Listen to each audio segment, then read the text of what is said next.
Um, Thank you, Vanessa, very much for this very nice introduction. I will be also happy to talk about 舞台姐妹 with you and with the audience, although this wouldn't be the topic for my today's talk. So today I want to talk about this. This is the very title of my book in English, Women Playing Men, came out in 2009. So I'm so sorry, it's still ordering the book. Well, our library is quite poor in terms of Chinese or Asian photographs. So we are still ordering books, and we have a list. Yeah, you have to make the list, so for them to get to the book. Next month, because well, some of the books are already difficult to find. Yeah. Or Oh, okay. I think my book is still there. I still received the statement for the copyright and the royalty, so to speak, sometime. Yeah. Right. But anyway, so I'm going into this topic without further ado. So what I'm going to talk about today is really this women's opera in the background of what we know about the Chinese opera and the Chinese performing arts, especially these traditional ones. So as Vanessa just mentioned, so when we think about Chinese opera, oftentimes Chinese theater, these old male theater comes up to mind, but in China, that's not necessarily the case. So that's why I picked up this women's opera to study. As I talked about yesterday, this discrepancy between how popular this women's opera was in Republican Shanghai set such a sharp contrast to the absence of this phenomenon, cultural phenomenon, in our history writings. Right? So that's how I got into the topic. So today, although we have pretty good knowledge about the homoerotic and homosocial world of Beijing opera of the late Qing, we know very little about the same-sex culture of women's 越剧 that flourished in Republican Shanghai.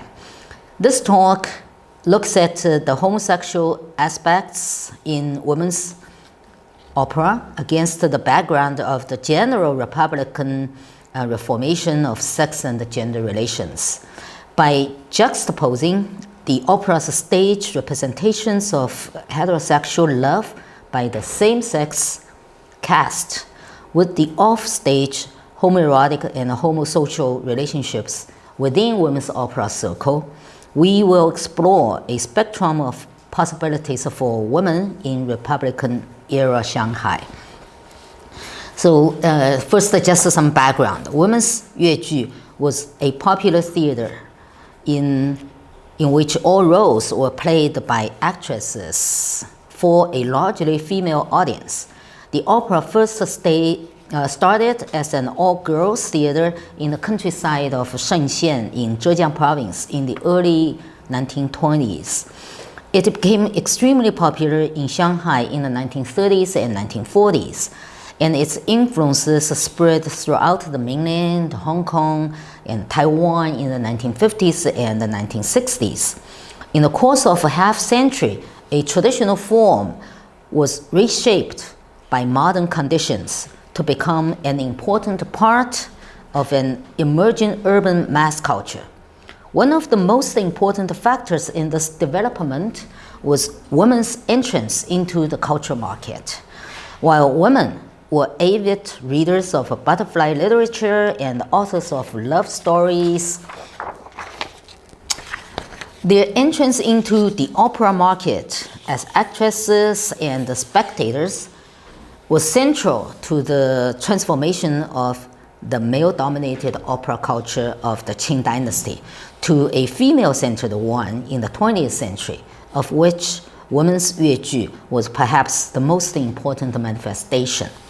Okay, so this paper investigates the homosexual aspects in women's 越剧 against the background of the general Republican reformation of sex and gender relations.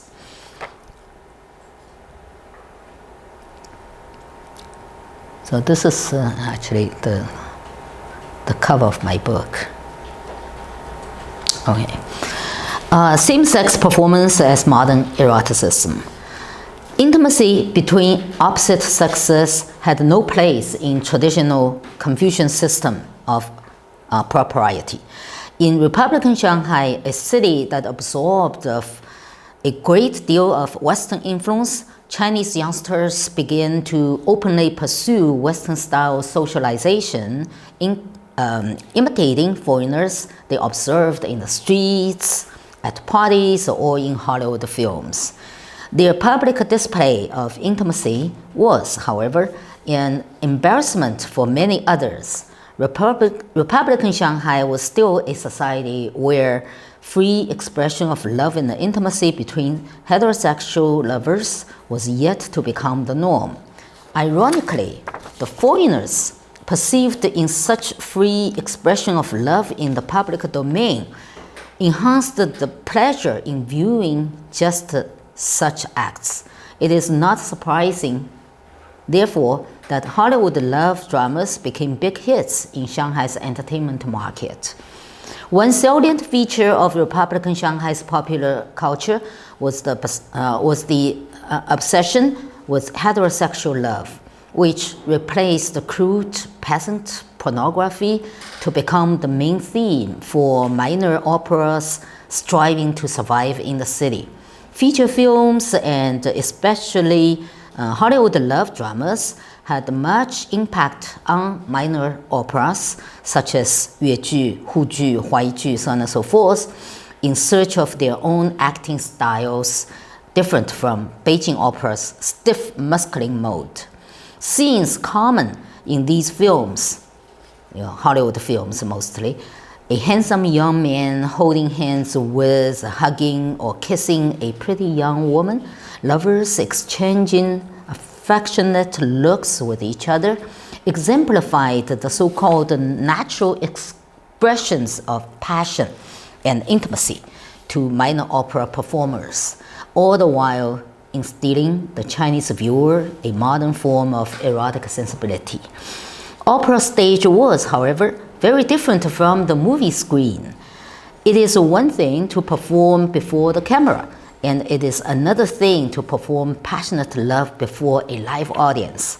It would indeed have been too embarrassingly real, quote unquote, for both performers and audience members in the society where free expression of passion and intimacy between lovers was more an ideal than a reality for most people. So interestingly, the tension between the secret desire for viewing and the embarrassment over public display of sexual intimacy gave women's opera a tremendous advantage over competing both gender theaters, as same-sex intimacy was much more acceptable in Chinese society. As an all-female theater, 越剧 could use a naturalistic acting mode and thereby be more expressive when performing intimacy and passion in love melodrama. When asked why all-female 越剧 became more popular than gender-straight theaters, veteran 越剧 actresses who performed during that period all give similar answers. They say in the women's theater, they could more naturally act passionately without restraint, while it was awkward to do so with male actors. The advantage of women's opera, right, so this is a Yue opera stage photo from 1930s and 1940s. So the advantage of women's opera was further manifested in its cross-dressing plays. Cross-dressing mistaken identity and cross-gender acting are common to both Chinese and English theatrical traditions.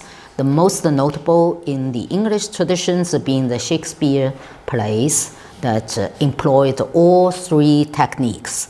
Women's 越剧 also used all three techniques, albeit with an all-female cast instead of the Shakespearean theater's all-male cast. Beijing opera, by contrast, featured female impersonators, but transvestite plays were few and a relatively insignificant part of its repertoire, as love drama was never a strength of Beijing opera. In 越剧, transvestitism was not only a common device, but also an essential part of the plot of several of its most popular plays, including two masterpieces, The Butterfly Lovers and the Meng Li Jun. This is a stage photo from Meng Li Jun. The appearance and the performance of the transvestites suggested a foreign and modern eroticism that intensified the viewer's acute sense of pleasure. Here, too, transvestitism created a fictional sphere where exotic sexuality was imagined as a sharp contrast to social convention. So, Meng Li Jun's story. Although set in the Yuan dynasty, Meng Li Jun was a modern play put together by and produced by Shenzhen Opera. That's the origin of the predecessor of 越剧, in Shanghai for a modern urban audience. The play tells the story of a talented girl, Meng Li Jun, who is on the left side, who ventured into the men's world, seeking justice and revenge for her father and the fiancé.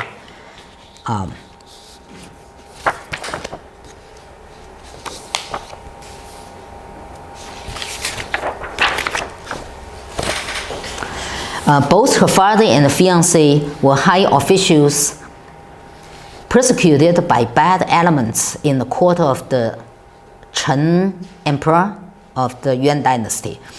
Li Jun disguises herself as a man, right, as you see in the picture, passes the civil examination in which she takes first place, became a zhuangyuan, and then eventually he becomes the emperor's trusted prime minister. During her tenure, she managed to rehabilitate her father and the fiancé and punished the bad elements. The emperor, however, comes to realize that Li Jun is actually a beautiful woman and desires to make her his imperial concubine. So the emperor is on the right-hand side.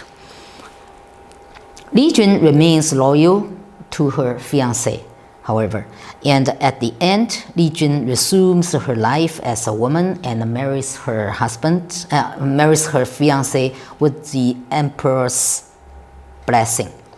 So this is a stage photo from the 1999 production by the Shanghai Yue Opera House.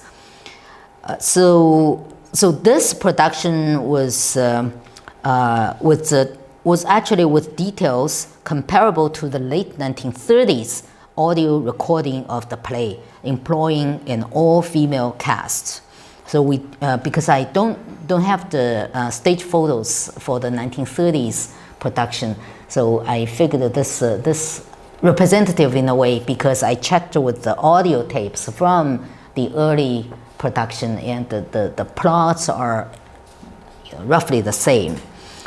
So the double nature, the sixth play, is intriguing, right? As you can see in the stage photo, a heterosexual romance involving two men and a woman pretending to be a man, right? I'm talking about Li Jun herself. is played out by 3 actresses. The performance, therefore, can have double layers of sexual implication. The production culminated in the act touring the imperial garden, 游上林苑, by which point the emperor, who has become suspicious of his prime minister's true gender, orders Li Jun to accompany him on a tour of the imperial garden, where he tries to seduce her with both affection and coercion. As played by the actresses Zheng Guofen on the right-hand side as the emperor, and Shan Yangping on the left side as Meng Lijun, the emperor has the upper hand, and the minister must rely on her wit and the moral courage to protect her chastity, the foundation of her dignity as a person. The young emperor is affectionate and lustful, and he genteelly seeks his objective by means of teases, tricks, and a little coerce at times. The play was really interesting. If you have a chance to go to Shanghai, I recommend it to you. It's very entertaining at the same time. You can see a little bit taste with this stage photos. As the emperor is played by a woman, his or her, I don't know, desire for Li Jun can be seen as a same-sex as well as heterosexual staging. The minister, on the other hand, is shy and reserved by her nature as a woman, but at the same time, brilliant and obedient by her adopted nature as a male subordinate. Significantly, while her obedience also strongly suggests her desperate situation, she has no way out but to fall a sexual captive of the emperor. Li Jun is rescued at the last moment only when the emperor's mother puts a stop to her son's mischievous behavior and returns everything to order. The performance, another photo here.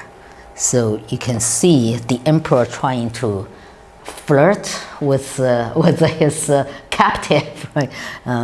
So this scene was actually when both of them were on the horseback in the back garden of the imperial garden. They come upon to a small bridge, and the emperor intentionally stayed behind Meng Lijun, and it hit on the horse Li Jun is riding on. So the horse jumped over and towards the bridge, and Li Jun was like, "Oh my God!" You know. So this is the scene, right? You don't have the horse there, right? But this is a Chinese opera, right? So they have these apparatus to show it's a horse. So she is stumbling, and the emperor take the chance, right, to help her, to support her, right? So so the minister, on the other hand, is shy.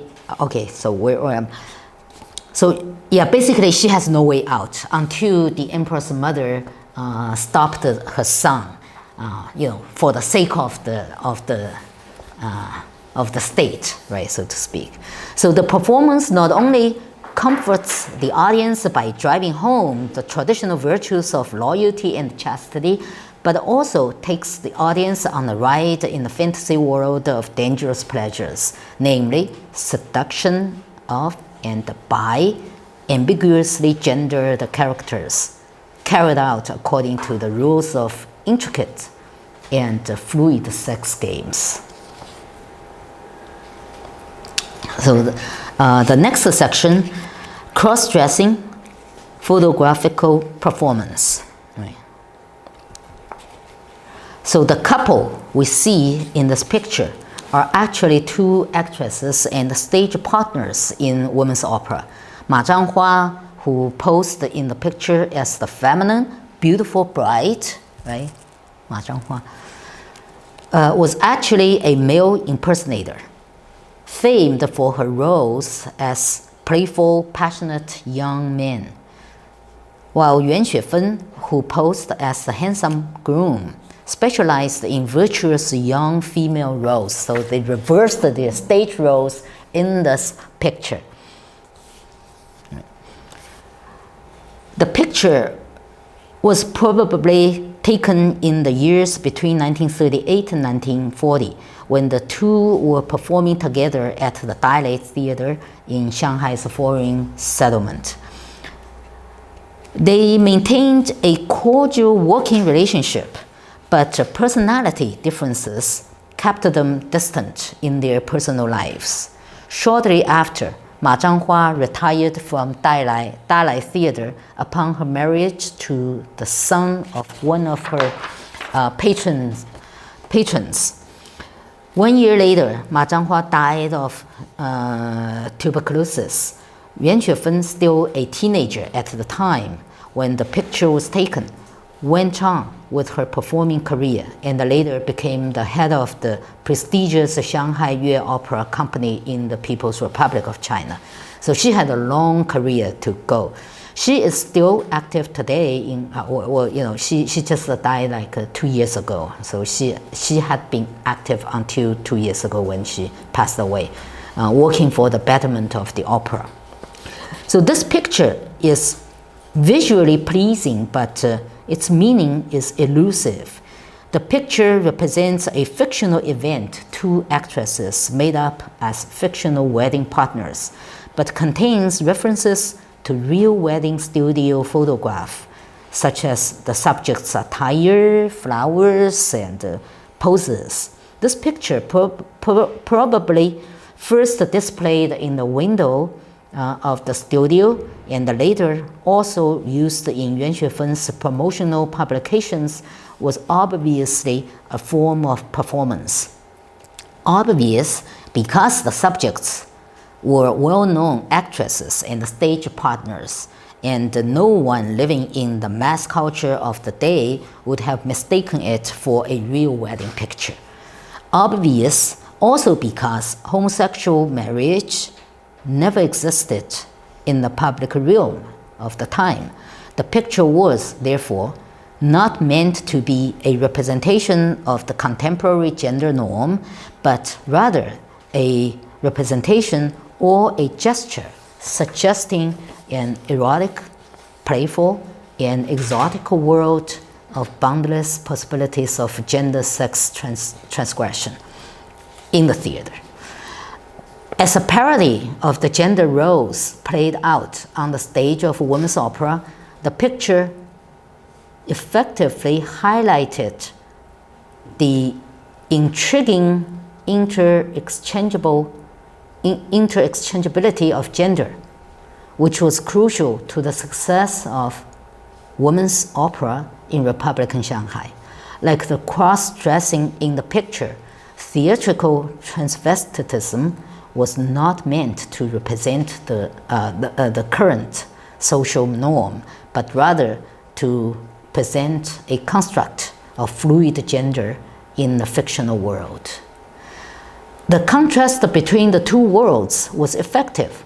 The fictional construction of gender carved out an imaginary space for the viewer, liberating the viewer from the strict gender roles she had to play in everyday life. This contrast also offered the viewer further pleasure in the exotic erotic suggested by the playful transvestitism. The picture, by reversing the familiar onstage gender assignments of the two actresses, further destabilized the already fluid gender device in theatrical performance, confusing the viewer yet escalating the pleasure of viewing to yet another level. Okay, so patrons and fans. Patronage of and consorting with actors were traditionally an upper-class man's prestige, which was challenged during the Republican period when women's when women entered into the practice. In Shanghai, with the rise of women's 越剧, a new gendered division of upper-class patronage appeared, while upper-class men customarily attended the Beijing Opera and patronized the famous Peking Opera actors. The women socialized with 越剧 actors and actresses. During the early Republican period, when opera going became a legitimate pastime for women, upper-class wives, mostly courtesan turned concubines, also began to have sexual liaisons with actors. When all-male Shenzhen opera 越剧 actually became popular in Shanghai during the 1920s and the 1930s, upper-class women from the Shaoxing Ningbo area did indeed take advantage of the young, naive actors from the countryside. Unlike rich courtesans who had autonomous power over their own sexuality, concubines and principal wives as well owed their status and financial well-being to their husbands, who in turn possessed the prerogatives with respect to their sexuality. It was thus always questionable how far the woman could or would go in defiance.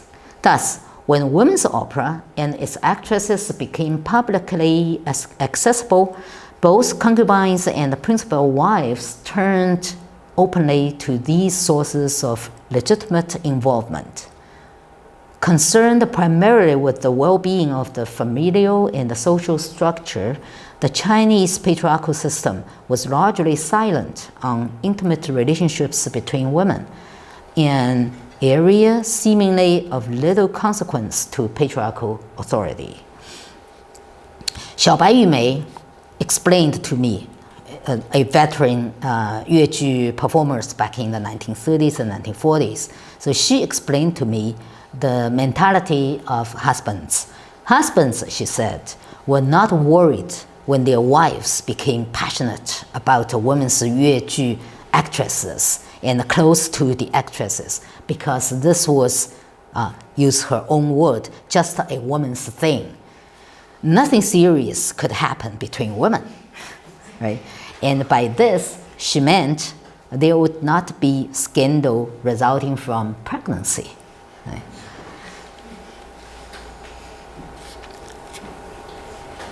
How about homosexual relations, I asked her. Did the husbands need to worry about them? She answered, that's very rare. In fact, husbands were at ease when their wives and daughters were attending women's opera and consorting with opera actresses, Xiaobai Yumei explained to me. Women's opera attracted upper-class wives also because of the absence of male actors within the opera companies. In most other performing groups, such as other local operas, cinema, and spoken drama, actors and actresses worked and in some cases lived together day and night, a professional imperative of the time, often compounded with financial necessity that provoked both titillation regarding modern lifestyles and suspicion of promiscuity in the public eye.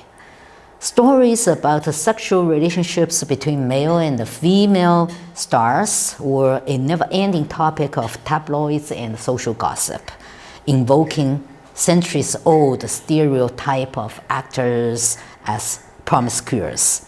In contrast to the perceived promiscuity of other performing troupes, women's opera companies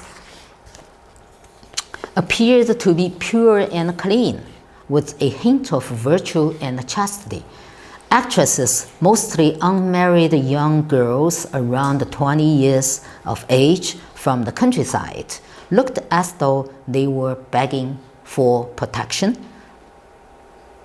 from potential patrons, if not waiting to be claimed. Furthermore, the very absence of male actors backstage was convenient for women patrons, permitting them to move in and out freely and appropriating it as a woman's space.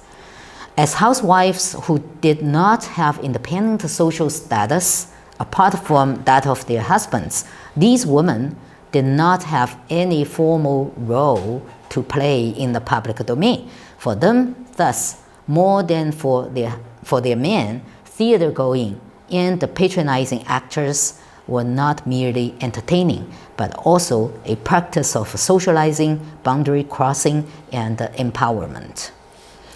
Patronage in Yue opera also had an erotic aspect to it. Yue opera stars all had rich patrons who provided them with much needed financial, social, and emotional support.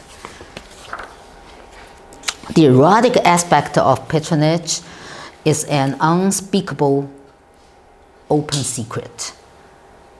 Zhao Naixue, an excellent tailor and the adoptive mother of Xu Yulan, a male impersonator in women's opera, not only took care of Xu's life, but moreover was responsible for many of Xu Yulan's specially designed stage costumes.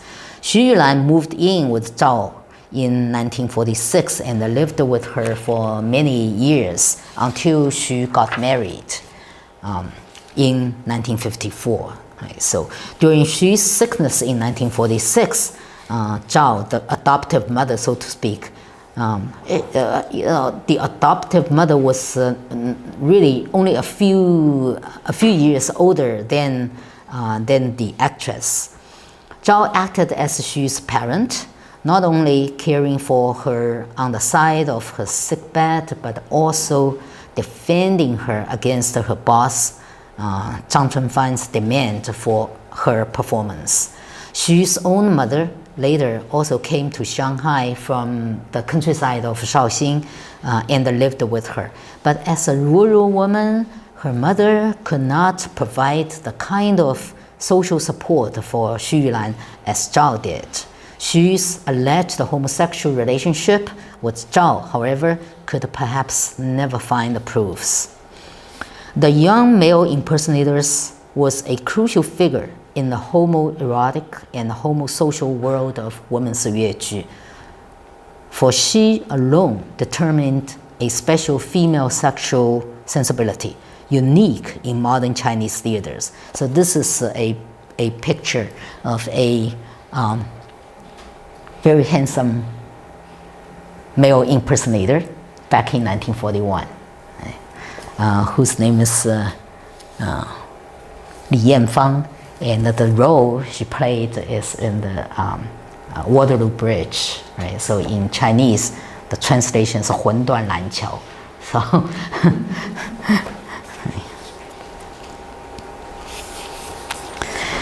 more specifically, the young male impersonator embodies a woman's ideal man. Look at him. Elegant, graceful, capable, and more important perhaps, erotically desiring, but also caring and loyal. So all these features were mostly lacked in the men of the Republican China. So the male impersonators began to take leading roles in women's opera in the late 1940s, and soon therefore became the biggest attractions for women's opera fans. Li Huikang, a retired Yue opera playwright and researcher at the Shanghai Institute for Research in Arts, considered that the rise of the young male character indicated the maturity of women's opera.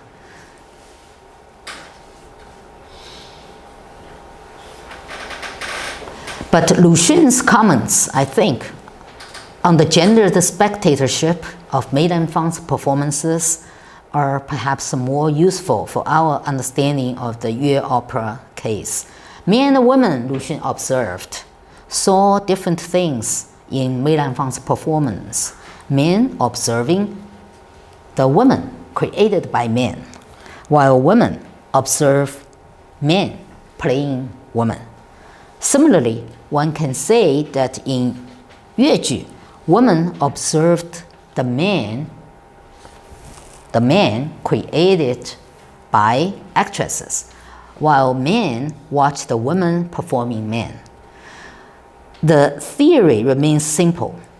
Just as Mei Lanfang and his cohorts created a woman more or less from a male perspective and on the male body, so Yue Ju's male impersonators created the man more or less from a female perspective and on the female body.